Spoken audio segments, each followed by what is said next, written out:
महादेव कहते हैं कि सत्य का स्वीकारण मनुष्य के लिए बहुत महत्वपूर्ण है।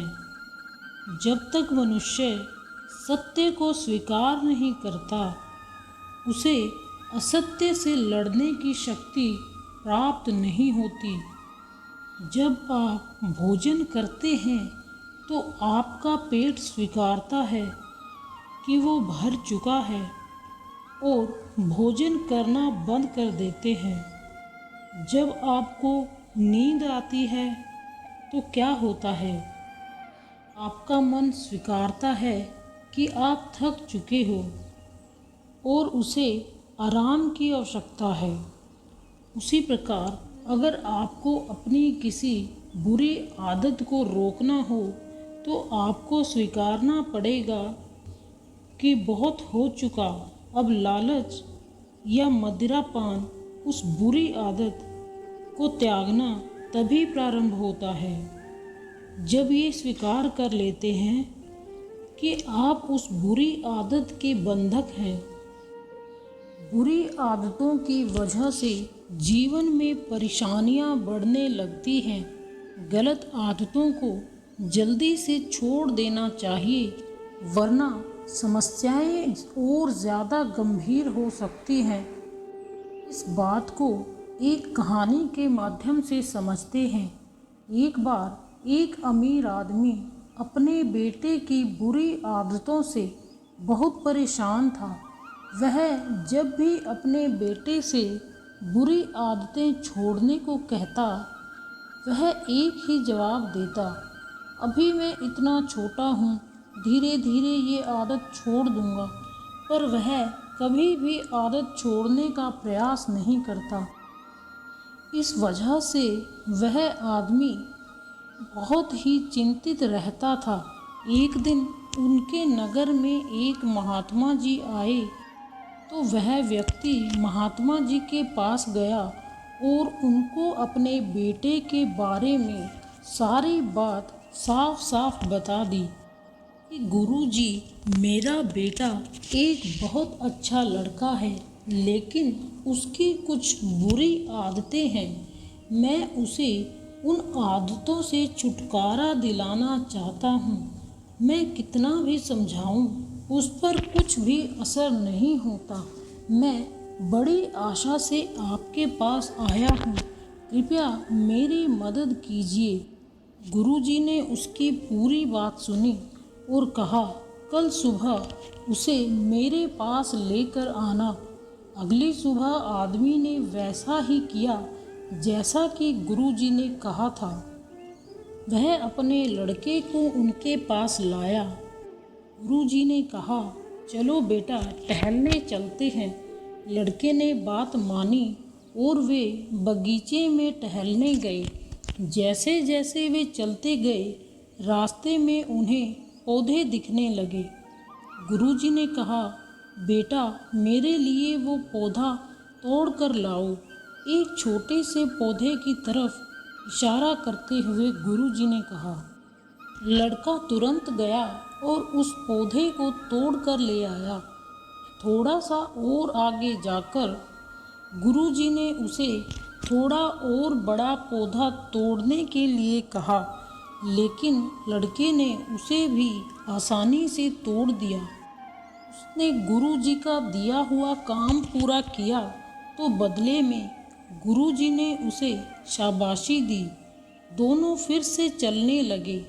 थोड़ा और दूर जाकर गुरुजी ने उसे एक झाड़ी को बाहर निकालने के लिए कहा। अब लड़के को झाड़ी को जड़ से उखाड़ने का प्रयास करना पड़ा, जो उसने किया, और उसे भी तोड़कर गुरुजी की आज्ञा का पालन किया। आगे चलकर गुरुजी ने उसे एक छोटा पेड़ दिखाया। लड़का समझ गया कि गुरुजी उसे क्या कहेंगे। वो उस पेड़ के पास गया और सोचने लगा कि इसे तोड़ने में तो बहुत मेहनत करनी पड़ेगी। फिर भी उस लड़के ने हार नहीं मानी और उस पेड़ के ऊपर चढ़कर काफ़ी मेहनत और मशक्क़त के बाद उसे भी तोड़ दिया। गुरुजी ने उसकी पीठ थपथपाई और बोले, बहुत अच्छा किया। अब मेरे लिए एक आखिरी काम कर दो। वो वहाँ पर उस बड़े पेड़ को देखो, उसे भी जड़ से उखाड़ दो। हालांकि लड़का जानता था कि ये संभव नहीं होगा, फिर भी लड़के ने कोशिश की, जी जान से कोशिश की, लेकिन वह उस पेड़ को हिला तक नहीं पाया। अंत में थककर लड़के ने हार मान ली और गुरुजी से क्षमा मांगने लगा कि गुरुजी, मैं उस पेड़ को नहीं उखाड़ सका, वो पुराना और मजबूत है। तब गुरुजी ने उससे कहा, बेटा, बुरी आदतें पौधों और पेड़ों की तरह है।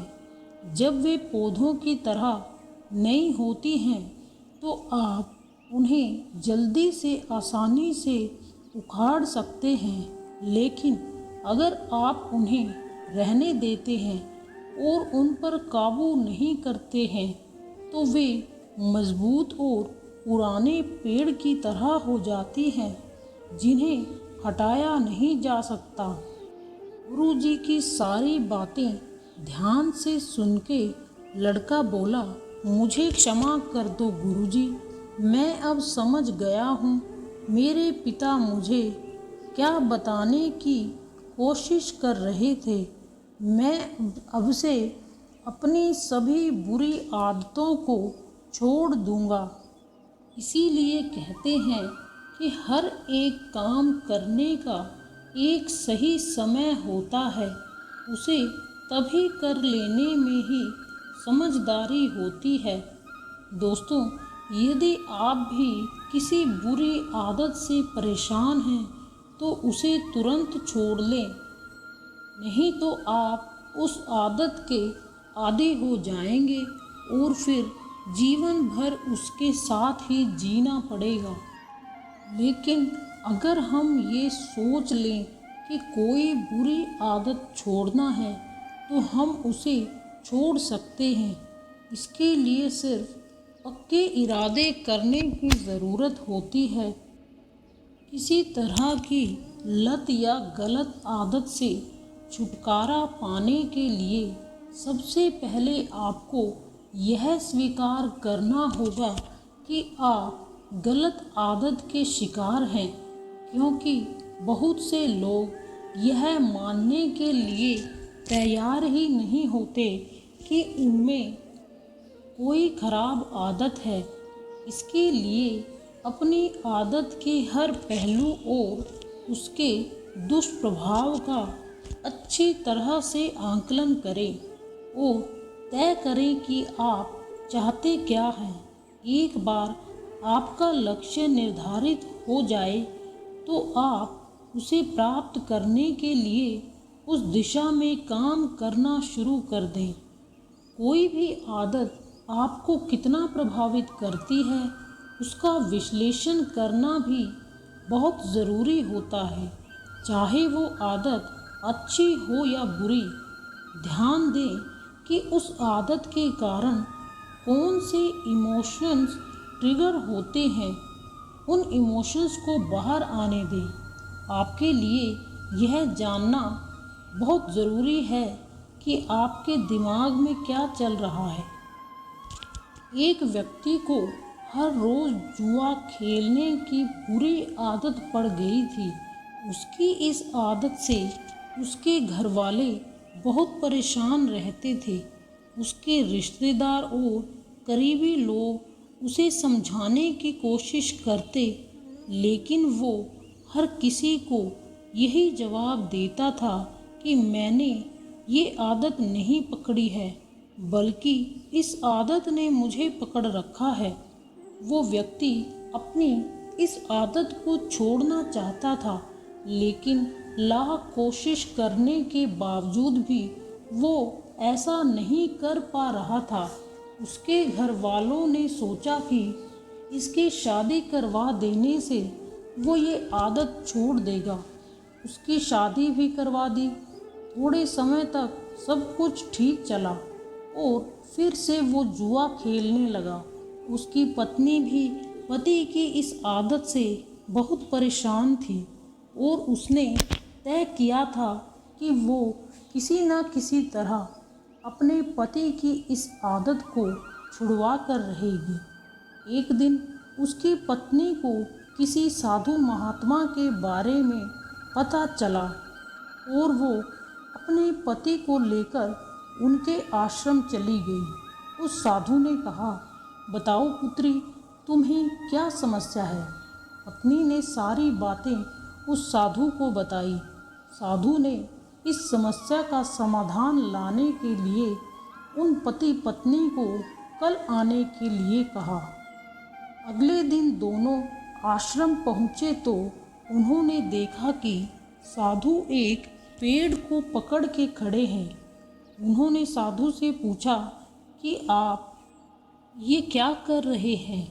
आपने पेड़ को इस तरह क्यों पकड़ कर रखा है? साधु ने कहा कि आप जाइए और कल आना।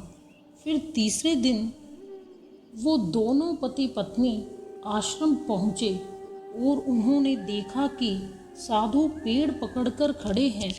उन दोनों ने आश्चर्य से पूछा कि महाराज, आप ये क्या कर रहे हैं? साधु बोले, ये पेड़ मुझे छोड़ ही नहीं रहा है। आप लोग जाइए, फिर कल आना। पति पत्नी को इस साधु का बर्ताव कुछ अजीब लगा। वो दोनों बिना कुछ बोले वापस अपने घर चले जाते हैं। अगले दिन जब वो दोनों फिर आश्रम आए तो उन्होंने देखा कि साधु अभी भी उसी पेड़ को पकड़कर खड़े हैं। पति परेशान होकर बोला कि आप ये क्या कर रहे हो? आप इस पेड़ को छोड़ क्यों नहीं देते हो? साधु ने कहा कि मैं क्या करूं बेटा, ये पेड़ मुझे छोड़ ही नहीं रहा। तभी पति ने हंसते हुए कहा, महाराज, आपने पेड़ को पकड़ रखा है, पेड़ ने आपको नहीं। आप जब चाहो तब उसे छोड़ सकते हो। साधु महात्मा ने कहा, बेटा, मैं इतने दिनों से तुम्हें यही समझाने की कोशिश कर रहा था कि तुमने जुआ खेलने की आदत को पकड़ कर रखा है। उस आदत ने तुम्हें नहीं पकड़ा है। पति को अपनी गलती का एहसास हो जाता है। वो सहज ही अपनी इस आदत के लिए खुद को जिम्मेदार मानता है और अपनी इच्छा से उस आदत को चाहे तो छोड़ सकता है। दोस्तों, इस तरह की और मोटिवेशनल कहानियाँ सुनने के लिए अपने इस चैनल को सब्सक्राइब करें और वीडियो को लाइक करें।